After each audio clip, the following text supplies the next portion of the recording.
네, 지난 영상까지 해서 디지털 시스템에 대한 전반적인 얘기까지 마무리를 지었습니다.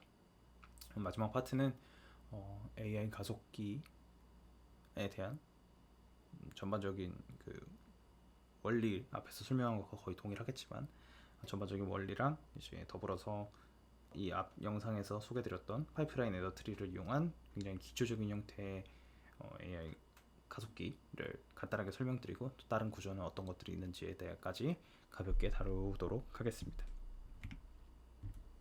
그래서 일단은 첫 번째로 해야 될 얘기는, 앞서서 설명을 드렸듯이 그러니까 AI는 행렬들의 연산으로 이루어져 있습니다. 행렬 연산이고, 그 행렬 연산은 다시 벡터들의 내적으로 이루어져 있다라고 보시면 됩니다. 이게 어떤 의미인지 파악이 잘 안 되시는 분들은 이전 영상 참고하시면 좋을 것 같아요. 그래서 보통 이제 이 행렬 중에 입력이 들어오는 부분을 인풋으로 보통 표현을 하고, 그 여기에 뭔가 가중치가 곱해지면서 이 AI는 연산을 하게 됩니다. 그래서 가중치는 뭐 weight에서 W로 보통 표현을 하는데, 그래서 이 입력 벡터들과 가중치 벡터들의 어떤 그 내적으로 계속해서 연산이 이루어지고, 그걸 빠르게 처리를 하는 어떤 시스템을 만드는 게 저희 목표라고 보시면 되겠습니다. 사실 앞에서 파이프라인 에더 트리를 그게 좀 어떤 의미인지 이해를 하셨다면, 얘는 별거 없고 그거를 이제 적용을 시켜서 실제로 처리를 하는 거라고 보시면 될 것 같아요. 근데 이제 문제점은 뭐냐면, 쟁점은 뭐냐면, 이 벡터라는 녀석은 뭐냐면, 숫자가 16, 지금 여기 저희는 16개, 16개 원소를 갖고 있는 벡터를 다루기 때문에 원소의 개수가 16개인 어떤 그 나열이에요. 근데 요 각 원소들은 또 이제 32비트짜리 숫자겠죠. 일반적으로 우리가 숫자는 32비트로 표현을 하니까. 그래서 그러면 이 한 벡터 한 줄이 32비트짜리 16개를 갖고 있는 굉장히 그 거대한 그 데이터에 해당이 됩니다. 또 그걸 또 연산을 해야 되니까 굉장히 거대한 데이터를 한 번에 연산을 하고, 그것도 이제 다시 또 저장을 하는 이런 과정들을 거치가 되는데, 당연히 이 계산하는 공간이나 저장 공간이 굉장히 널널해서 이 큰 데이터를 한 번에 다 올려놓고 한 번에 다 저장하고 한 번에 다 꺼내서 한 번에 다 계산을 하면 제일 빠르겠죠. 근데 아무래도 저희 시스템 자체가 그렇게 저장 공간이 유한한 저장 공간을 갖고 있고, 크기가 크면 클수록 계산의 효율이 떨어질 수밖에 없기 때문에 그런 부분에서 이제 타협점을 찾고 가장 효율적인 구조로 만들 수 있을지를 이제 얘기를 하게 되는 겁니다. 그래서 기본적으로 구조는 그냥 간단하게만 설명드리면, 어떤 컨트롤러가 존재를 해서 이제 컨트롤러에서 여기는 사실 원래 이상적으로는 밖에서 이제 어디에 있는 데이터를 꺼내서 어디다 계산을 하고 어디다 쓰세요 이렇게 명령을 내리는 게 이상적이겠지만, 지금은 그냥 시스템상의 그냥 구현상의 편의를 위해서 주소는 0번부터 출발해서 쭉 얼마큼 해서 데이터 계산을 쭉 해라 정도 그냥 간단하게 설계를 했습니다. 그래서 구조는 이제 컨트롤러에서 주소 어디부터 시작해서 다 계산해 하면은 이제 데이터 버퍼에서 주소부터 0번 주소부터 시작해서 메모리에 있는 데이터를 쭉 꺼내서 그 데이터끼리 아까 얘기했던 행렬 연산을 쭉 하고 내적 연산을 쭉 하고, 그 값들을 다시 또 데이터 버퍼에 받아와서 그 결과 값을 어디다 저장을 하는 그런 형태로 진행이 됩니다. 네, 그래서 주 구조는 이 데이터 버퍼 구조와 에더 트리, 아까 이전 영상에서 설명했던 에더 트리 두 가지 형태로 되어 있을 거고, 데이터 버퍼에서 이 벡터에 해당되는 데이터들을 쭉 꺼내서 얘한테 넘겨주고 계산한 결과 다시 받고 하는 이런 로직들을 설계를 하게 될 겁니다. 네, 그래서 첫 번째로 봐야 되는 부분은 이 명령을 어떻게 이해를 할 거냐의 부분입니다. 그러니까 명령도 사실 이 시스템의 명령도 0101 그 비트로 주어집니다. 그래서 저희가 받는 명령은 뭐 예를 들어 컴퓨터에서 뭐 어디에 있는 데이터를 어디다가 곱해서 얘를 저장하시오라는 명령을 결국에는 컴퓨터 입장에서는 숫자로 받아야 되고 그 숫자는 0101 이런 숫자로 받게 됩니다. 그래서 저희가 받는 거는 요 32비트짜리 데이터를 이 숫자를 하나를 받게 되고 그러면 이 숫자를 가지고 어떻게 해석할지 이 명령을 어떻게 해석할지를 미리 사전에 약속을 하자라고 해서 첫 번째 부분은 그 약속을 설계하는 부분부터 시작을 해야 됩니다. 저 같은 경우는 이제 32비트 중에 지금 이 시스템 자체는 사실 16비트 정도만 다룰 수 있게 돼 있어서 아래 16비트 가지고 유의미하게 받는 건 16비트만 유의미하다고 볼 수 있고 그 중에서 제일 위에 두 비트 뭐 예를 들어 얘가 100 101 어쩌고저쩌고 1 이렇게 돼 있으면은 제일 위에 두 비트만 가지고 어떤 명령인지를 판단을 하자 이걸 따질 수 있습니다. 그래서 지금은 이제 메모리에 접근을 할지 아니면은 뭔가 그 컨트롤 그 얘를 동작을 시작시키고 뭐 아니면 다른 어떤 기본적인 값들을 저장을 하고 이런 것들을 선택을 할 수 있게끔 첫 번째 비트를 사용을 했고 두 개의 비트를 아마 얘 같은 경우는 지금 보니까 한 비트만 있어도 될 것 같은데 아마 이 당시에 여기 정보가 하나 더 있어가지고 쓸지 아닐지 모르겠어요. 아마 뒤 슬라이드에 내용이 있을지 아무튼 그래서 얼만큼의 정보를 내가 다뤄야 될지에 따라서 비트 수를 결정을 해주시면 되겠습니다. 그래서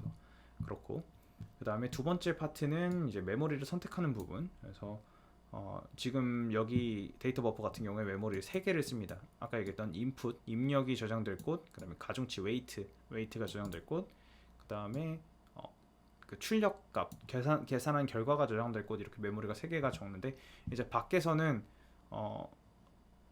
어떤 메모리에 그러니까 사실 이렇게 메모리를 계산을 하고 밖에서 해야 될 건 뭐냐면 이 메모리에 데이터를 저장을 할 수도 있어야 되고 내가 입력에 뭘 집어넣을지를 미리 밖에서 줄 거 아니에요. 그래서 그 메모리에 어떤 데이터를 넣을지도 정해야 되고 그 다음에 출력된 데이터를 그러니까 출력 결과를 밖에서 받을 수도 있어야 될 거 아니에요. 그래서 출력 데이터를 또 받아오는 과정까지 필요하기 때문에 밖에서는 이제 어떤 메모리에서 어떤 데이터를 꺼내겠다라는 정보를 주어야 합니다. 그래서 그 어떤 메모리를 선택할지에 대한 부분을 그 뒤에 두 비트 가지고 선택을 할 수 있게끔 만들었고 나머지 부분은 이제 메모리 어드레스라고 해서 데이터 버퍼에서 이제 메모리 이게 설정이 됐으니 어떤 메모리로 할지 결정이 되니까 나머지 부분 가지고 실제로 이 메모리에 접근을 해서 그 메모리 데이터를 읽는 그 유효한 메모리라고 보시면 되겠습니다.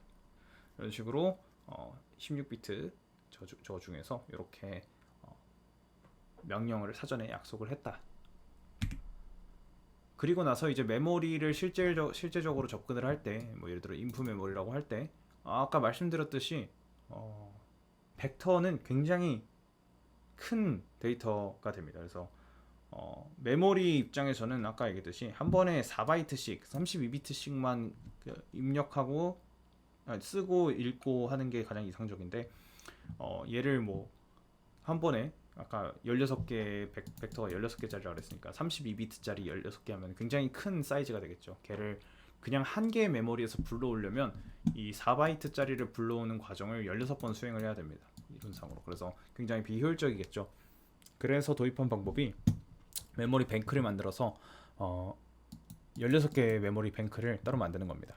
그래서 하나의 메모리 안에 작은 메모리가 그러니까 16개 들어있다라고 보시면 돼요. 그래서 이 각 뱅크는 이 벡터 입장에서 봤을 때 각 원소들의 정보를 꺼내올 수 있는 어떤 공간이다라고 보면 될 것 같고 그러면 저희 목표는 이 메모리 뱅크에서 한 번 꺼낼 때 벡터를 하나를 꺼낼 때 0번, 1번에서 16번까지 하나씩 꺼내주면 되겠죠.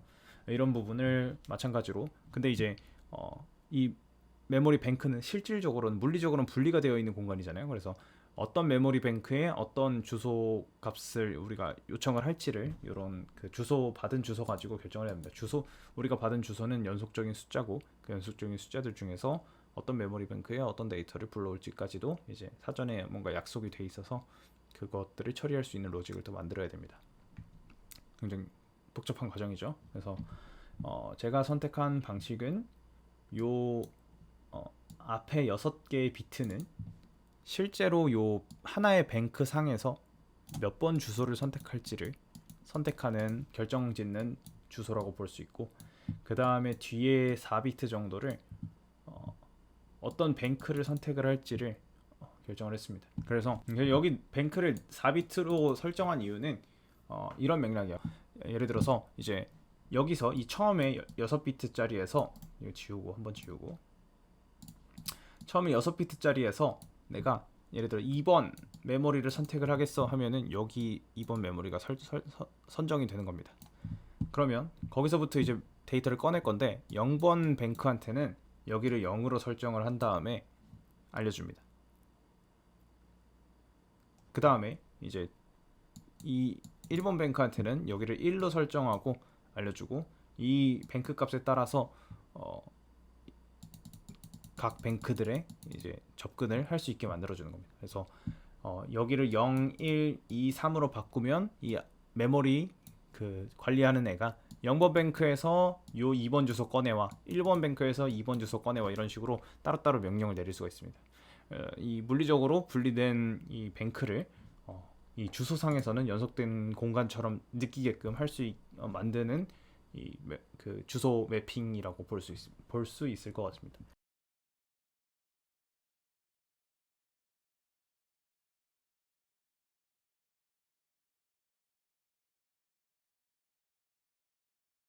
사실 조금 구현을 정확하게 모르시기도 하고 제가 어떻게 코드를 짰는지 실제 저 시스템이 어떻게 디자인되어 있는지를 정확하게 모르시기도 하고 그래서 조금 이해가 잘 안 가실 수도 있는데 그냥 대략적으로 이런 고려사항들이 필요하구나 라는 맥락으로만 봐주시면 좋을 것 같아요. 아무튼 그래서 이렇게 미리 사전에 메모리 주소의 접근에 대한 약속도 마쳤고 이 시스템 자체도 앞에서 얘기한 파이프라이닝 형태를 이용을 할 거기 때문에 이런 스테이지로 구분을 해서 명령어를 가만히 있다가 이제 명령어를 받고 실제 동작을 하고 동작이 끝날 때까지 기다렸다가 데이터를 저장하는 이런 과정으로 파이프라이닝을 짰습니다. 그렇고 뭐 이거는 뭐 필요 없는 얘기니까 넘어가는 걸로 하고 그랬을 때 우리가 나머지는 똑같아요. 여기서 보시듯이 데이터를 불러오는 것만 잘 불러오면 나머지는 벡터 잘 불러온 거 가지고 앞선 영상에 설명한 파이프라인 에더트리에 그냥 넣어버리면 됩니다. 2개 넣으면 얘네가 또 단계 잘 거쳐서 하나의 내적 연산을 해서 결과가 나올 거고 그걸 이제 출력 데이터 메모리에 저장을 하면 되겠죠.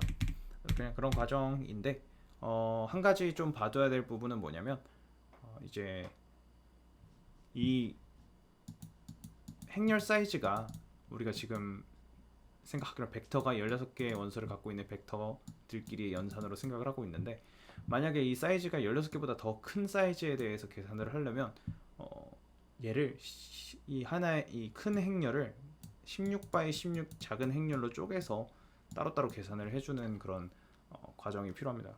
그러려면 이제 또 앞선 결과를 어딘가에 저장해 뒀다가 그걸 또 이제 다시 활용하는 그런 어큐뮬레이트 하는 축적시키는 어떤 그런 부분도 필요해서 실제로는 얘까지 추가가 돼야지 좀 더 사이징을 할 수 있는 형태가 될 수 있을 것 같아요.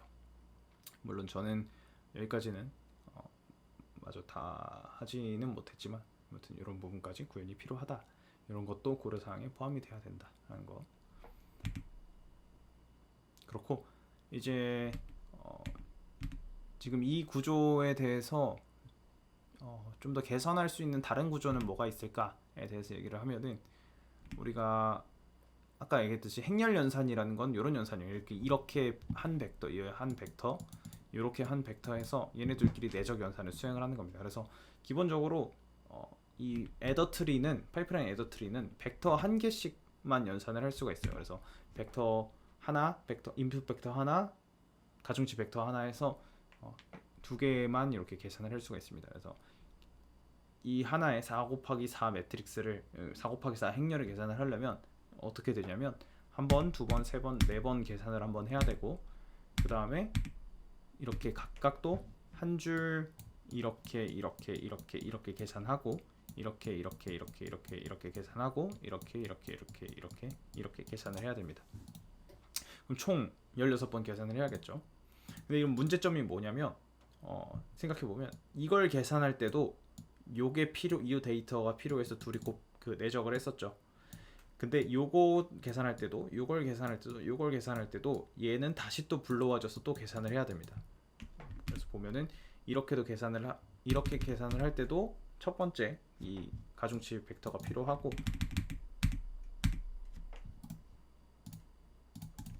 이렇게 계산할 때도 마지막 걸로 비교를 하는 게 낫겠네요. 그래서 이렇게 그 계산을 할 때도 요 마지막 가중치가 계산에 포함이 돼야 되고, 마지막 줄을 계산을 할 때, 마지막 입력을 계산을 할 때도 요 마지막 저 벡터가 포함이 돼야 됩니다. 그 말은 무슨 말이냐면, 처음 계산할 때도 이 값을 메모리에서 불러와야 되고, 마지막 계산을 할 때도 요 벡터를 메모리에서 불러와야 된다는 겁니다. 메모리에서 불러오는 과정은 되게, 전 영상에 말씀드렸듯이 메모리에서 뭔가를 쓰고 읽고 하는 거는 계산에 비해서 되게 느린 과정이에요. 그래서 얘를 2번씩이나 3번씩이나 4번씩이나 계속 반복해서 불러오는 과정은 이제 비효율적인 과정 중에 하나라고 얘기를 할 수 있습니다. 그래서 이 앞에서 구현한 AI 계산 가속기의 행렬 가속기의 문제점은 이런 불필요한 그 로드가 너무 많다라고 볼 수 있고, 쓸데없이 중복되는 그 메모리 읽기가 너무 많다라는 거예요. 그래서 얘를 해결할 수 있는 해결책 중에 하나가 이 시스톨릭 어레이라는 건데, 얘는 아직도 저도 좀 구체적으로 공부 중이라서 명쾌하게 설명드리기는 좀 어려울 수 있습니다만, 이 행렬 계산을 분석을 해봤을 때 이렇게 그 입력에 대해서 순서대로 이런 식으로 배열처럼 돼 있는 연산기에 집어넣으면 미리 각 벡터들의 원소값을 여기다 미리 저장을 해놓는 거예요. 미리 이제 불러오기를 미리 해놓는 거죠, 로드를. 그러면은 요 계산 과정이 얘네가 그냥 지나가면서 이 입력 데이터들이 지나가면서 요 계산값과 계산되고, 그 결과값을 또 뒤로 넘기고 또 계산되고 뒤로 넘기고 하는 과정을 통해서 여러 번 한 번 얘네를 불러오기만 하면 나머지 데이터들은 이 웨이트 벡터는 고정이 돼 있고, 나머지 인풋 벡터만 바꿔가면서 얘네를 계속 계산을 할 수 있는 겁니다. 그래서 이런 형태도 있고, 얘는 미리 그 웨이트를 불러놓는 방식이고, 웨이트를 불러놓지 않더라도 입력과 웨이트를 한 번에 동시에 집어넣어서 동일하게 수행을 시키는 방법도 있습니다. 이 두 가지 공통점 전부 다 이 웨이트를 중복으로 불러오지 않고 한 번씩만 불러와도 계산이 가능한 형태다 라고 볼 수 있을 것 같아요.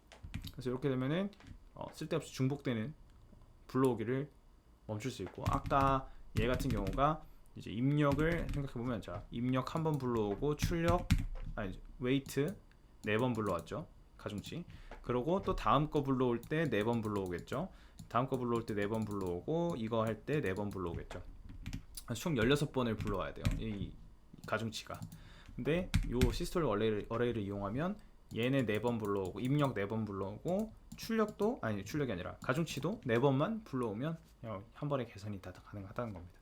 그래서 이런 측면에서 장점이 있는 구조라고 볼 수 있을 것 같고, 아무튼 그래서 이런 형태로 이 디자인의 발전을 시킬 수 있고, 아마 제가 알기로는 이 시스톨릭 어레이가 현재는 가장 되게 그 주류로 주목받고 있는, 연구되고 있는 형태라고 알고 있습니다. 그래서 관심 있으신 분들은 관련 정보를 좀 더 깊게 찾아보셔도 좋을 것 같아요. 그리고 또 한 가지 포인트는 어떤 게 있냐면, 이제 AI에서 보면은 우리가 데이터가 되게 크다 그랬잖아요, 이 숫자들이. 그래서 벡터가 뭐 16개 벡터가 있고 한 개가 32비트짜리니까 되게 큰 데이터들이에요. 그런데 그래서 목표는 뭐냐면, 이런 큰 연산을 이제 우리가 핸드폰이나 이런 일반적인 기기에서는 원활하게 수행하지 못하는 경우가 많고, 그래서 그래픽카드 막 좋은 거 써가지고 더 큰 연산을 막 이렇게 병렬로 수행하려고 하는 건데, 그래서 이거를 이제 그런 좋은 장치 없이도 핸드폰이나 이런 데서 돌아가게 만들려면 어떻게 해야 될까를 고민한 부분 중에 하나가, 이 32비트짜리 숫자 말고 8비트로도 숫자를 표현할 수 있거든요. 8비트로 숫자를 표현할 수 있는데, 이렇게 32비트로 되어 있는 거를 8비트짜리로 줄여서 이 AI 모델을 만들자 하는 겁니다. 이렇게 되면 당연히 이제 비트 수가 줄어든다라는 거는 그 정보량이 줄어든다는 것과 비슷하거든요. 그래서 아무래도 이 기존의 AI 모델이 갖고 있는 정보량이 많이 줄어들겠죠.